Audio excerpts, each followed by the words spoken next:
दोस्तों नमस्कार। दोस्तों, भारत 1947 में 1947 में आज़ाद हो गया और उसके बाद 26 जनवरी 1950 को यहाँ पर संविधान भी लागू हो गया। 1952 में पहली बार देश में आम चुनाव हुए और जैसा कि अपेक्षा थी, उसी हिसाब से कांग्रेस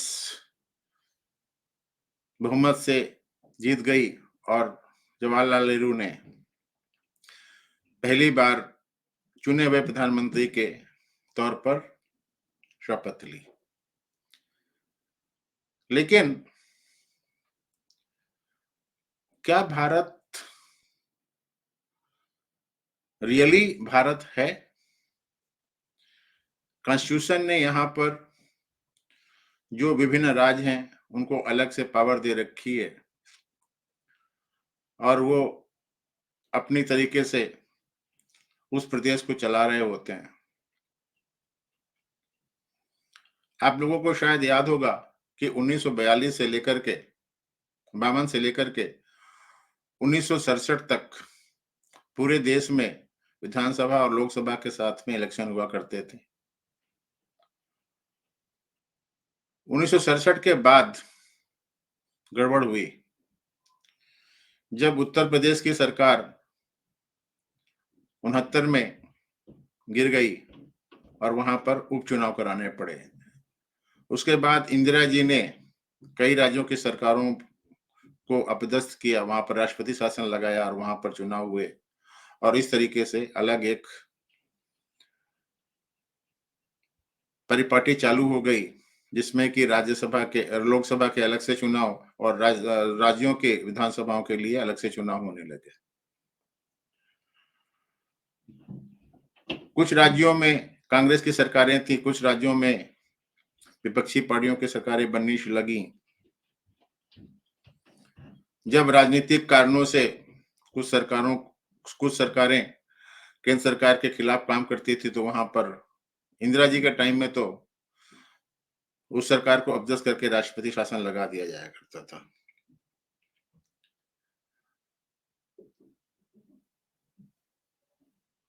लेकिन 1990 के बाद मंडल कमीशन को लागू करने के बाद और जब राम जन्मभूमि का आंदोलन शुरू हुआ, जिसको कि मंडल और कमंडल की राजनीति बोलते हैं, जब से शुरू हुई, तब से देश में एक विषाक्त वातावरण तैयार हो गया है। और आज की देश में अगर देखा जाए तो राजनीति इतने निचले स्तर पर गई है कि हर एक पार्टी कम्युनल लाइन पर सोचती है। उत्तर प्रदेश में मुलायम सिंह और अखिलेश एक पर्टिकुलर कम्युनिटी के नेता माने जाते हैं। इसी तरीके से बिहार में लालू प्रसाद यादव और उनके पुत्र तेजस्वी यादव एक अलग कम्युनिटी के नेता माने जाते हैं। बाकी राज्यों में कुछ ना कुछ अगर देखा जाए तो इसी तरीके के हालचाल हैं। लेकिन दक्षिण में एक ऐसा राज्य है जहां की राजनीति कुछ अलग ही तरीके की चलती रहती है। वहां पर चूंकि मिशनरीज ने काफी कन्वर्जन किया है, तो वहां पर काफी लोग ईसाई बन चुके हैं और वो राजनीति में वर्चस्व रखते हैं। आप लोगों को याद होगा या इतिहास के पन्नों में दर्ज है कि पेरियार ने सनातन धर्म के खिलाफ, ब्राह्मणों के खिलाफ कितना बोला था। उसके बाद पेरियार को धक्के मार करके उनको गुमनामी में भेज दिया गया और अन्नामलाई वहां के सर्वे सर्वा बन गए। उन्होंने द्रविड़ राजनीति को आगे बढ़ाया। अन्नामलाई के टाइम उनके 2 समर्थक उनके साथ में थे। एक एमजी रामचंद्रन थे और दूसरे डीएमके के करुणानिधि थे। एमजी रामचंद्रन फिल्मों में एक्टिंग करते थे, वो एक्टर थे और ज्यादातर वो देवी देवताओं के रोल अदा करते थे। करुणानिधि लेखक हुआ करते थे, स्क्रिप्ट राइटर हुआ करते थे। लेकिन कुछ दिनों के बाद चूंकि एमजी रामचंद्रन सनातन धर्म के फॉलोवर थे और उसकी रक्षा के लिए तत्पर रहते थे, उनकी करुणानिधि से नहीं पटी, क्योंकि करुणानिधि माइनॉरिटी जो वहां पे थी या माइनॉरिटी या जो भी समझिए क्रिश्चियन, उनकी कम्युनिटी को ज्यादा ध्यान दिया करते थे। इस चक्कर में जो पार्टी है वो डिवाइड हो गई और एक ऑल इंडिया द्रविड़ मुनेत्र कड़गम बन गई और दूसरी द्रविड़ मुनेत्र कड़गम बन गई। ऑल इंडिया द्रविड़ मुनेत्र कड़गम के सर्वे सर्वा एमजी रामचंद्रन हुए और के करुणानिधि डीएमके के नेता बन गए। जून 2023 में जब नीतीश कुमार ने प्रधानमंत्री नरेंद्र मोदी और बीजेपी के खिलाफ, एनडीए के खिलाफ एक अलायंस बनाने की मुहिम चालू की, तो उस अलायंस में करुणानिधि के पुत्र स्टालिन भी आके शामिल हो गए, कांग्रेस भी उसमें शामिल हो गई और दूसरी पार्टियां शामिल हो गई। उसमें कम्युनिस्ट पार्टी भी आ गई, आम आदमी पार्टी भी आ गई, जेडीयू जो बिहार में है वो भी आ गई और जो राष्ट्रीय जनता दल है लालू प्रसाद यादव की वो भी आ गई। उसके बाद इन लोगों की दूसरी मीटिंग बेंगलोर में हुई, फिर मुंबई में इनकी मीटिंग हुई, उसके बाद में दिल्ली में मीटिंग हुई। इस बीच में स्टालिन जो वहां के मुख्यमंत्री हैं, उनके पुत्र ने एक बयान दे दिया कि सनातन धर्म जो है वो डेंगू है, कॉलरा है, बीमारी है, कोविड है, ये है, वो है, जिससे कि सनातन धर्म के पालन करने वालों के ऊपर वज्रपात हुआ और उन लोगों ने इसका विरोध किया। उदयनिधि स्टालिन हमेशा कुछ ना कुछ ऊटपटांग बयान देते रहते हैं। जब राम जन्मभूमि का में प्राण प्रतिष्ठा का निमंत्रण इन पार्टियों को दिया गया तो सब पार्टियों ने मना कर दिया और कोई वहां पर नहीं गया। चलो यहाँ तक चलता है, आपको अपनी एक रूट की राजनीति, अपीजमेंट की पॉलिसी के ऊपर चलना है तो चलना है। लेकिन हद तब हो गई जब तमिलनाडु की सरकार ने रामलला की प्राण प्रतिष्ठा का टेलीकास्ट ओरल ऑर्डर के हिसाब से तमिलनाडु में बैन कर दिया, जिसके खिलाफ पहली आवाज भारत की वित्त मंत्री निर्मला सीतारमण ने उठाया। वो मदुरई से आती हैं, जो तमिलनाडु में है। उन्होंने एक्स के ऊपर जो ट्विटर का नया फॉर्म है उस पर ट्वीट किया कि तमिलनाडु सरकार ने मंदिरों में पूजा अर्चना, प्रसाद देने की प्रथा के ऊपर बैन लगा दिया है और वहां पर टेलीकास्ट भी, लाइव टेलीकास्ट भी बैन कर दिया है। उसकी प्रतिक्रिया हुई, तमिलनाडु सरकार के एक मंत्री ने इसको कोरी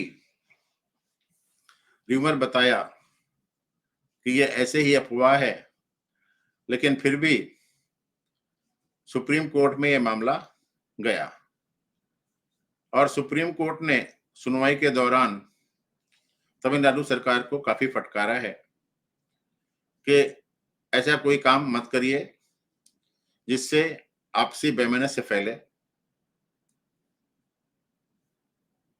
और टेलीकास्ट होने दीजिए। तमिलनाडु की सरकार के वकील ने वहां पर बोला कि ऐसा कोई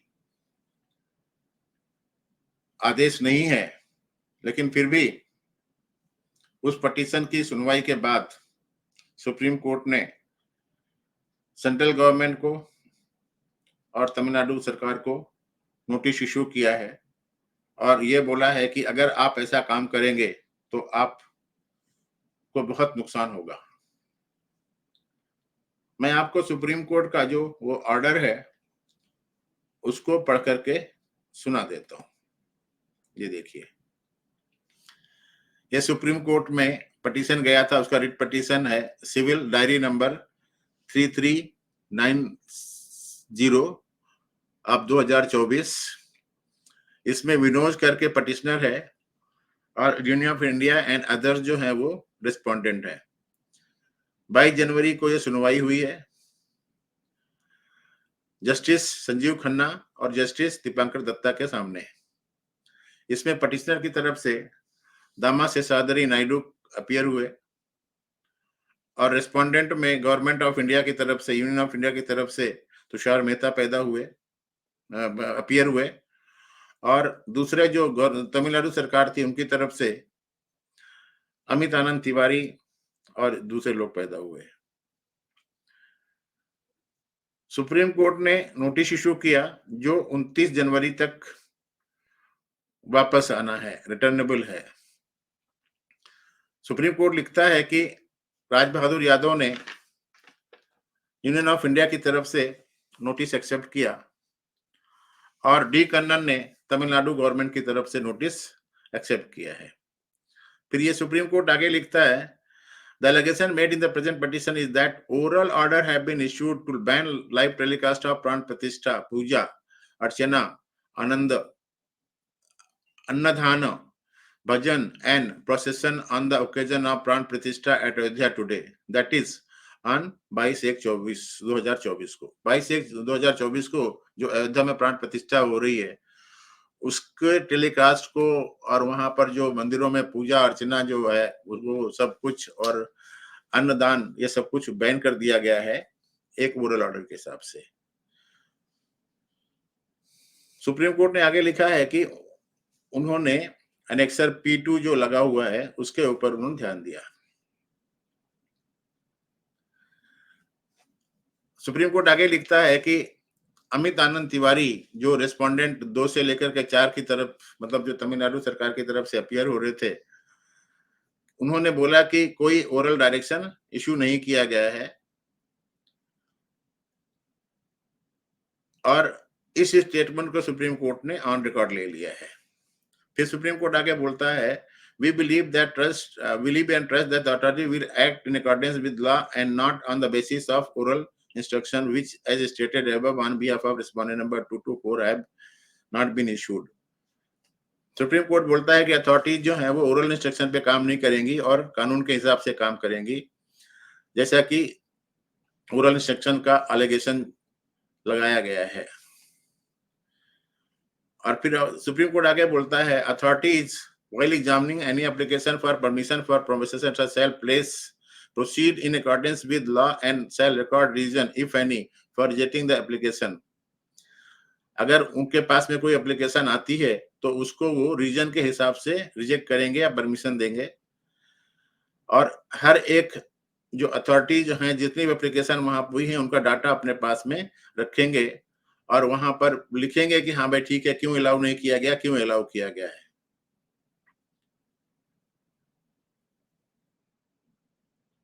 आगे उन्होंने बोला कि जितने भी कोर्ट के ऑर्डर हैं उनके हिसाब से उन चीजों का ध्यान दे करके रखना है।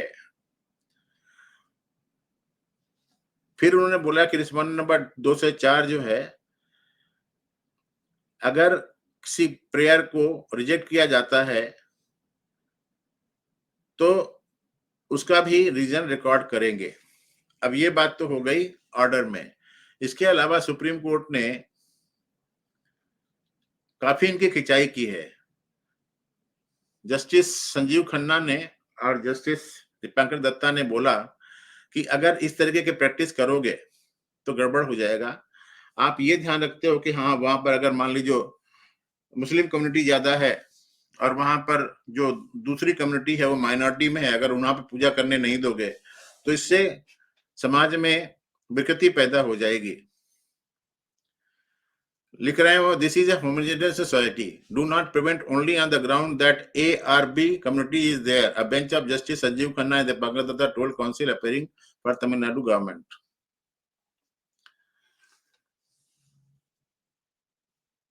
उन्होंने बोला कि ये ऑर्डर जो है एट्रोसियस है, बहुत ज्यादती वाला है, और ऐसे ही उन्होंने किसी भी परमिशन को डिनाई नहीं कर देना चाहिए।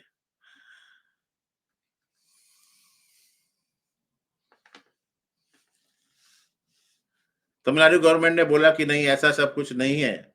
इसके बाद में दीपंकर ये जो Namastesh Nadu, appearing on the petition, argued that some order issued by the police put a ban on the live streaming and other religious function of the ceremony at the Gem Temple. तो ये एक समाचार था जिसे मुझे आपके साथ में शेयर करना था। अब सवाल ये उठता है कि अगर ऐसी गवर्नमेंट यहाँ पर चलती रहे,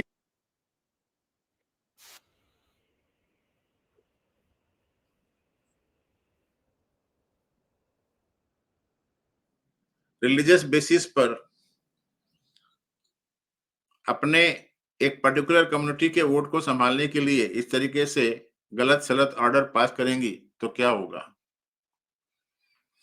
एक ऐसा समाचार था जिसको आपको देना मैं जरूरी समझता था, क्योंकि सुप्रीम कोर्ट में सुनवाई हुई थी।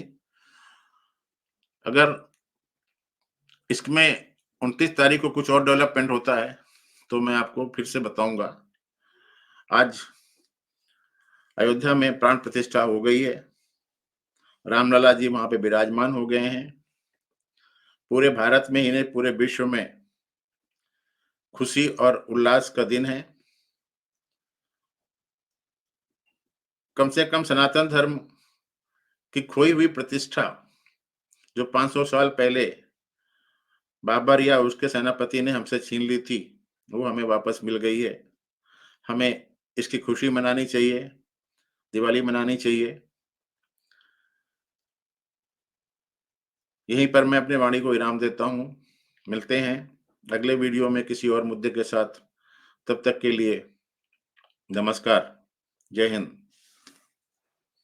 अगर आपको ये वीडियो अच्छा लगा हो तो आप इसको लाइक करें, शेयर करें और मेरे चैनल को सब्सक्राइब करें। नेक्स्ट वीडियो पाने के लिए आप मेरे चैनल में जो बेल आइकॉन है उसको दबा दें, जिससे कि आपको अगले आने वाले वीडियो की अग्रिम जानकारी मिल सके। जय हिंद।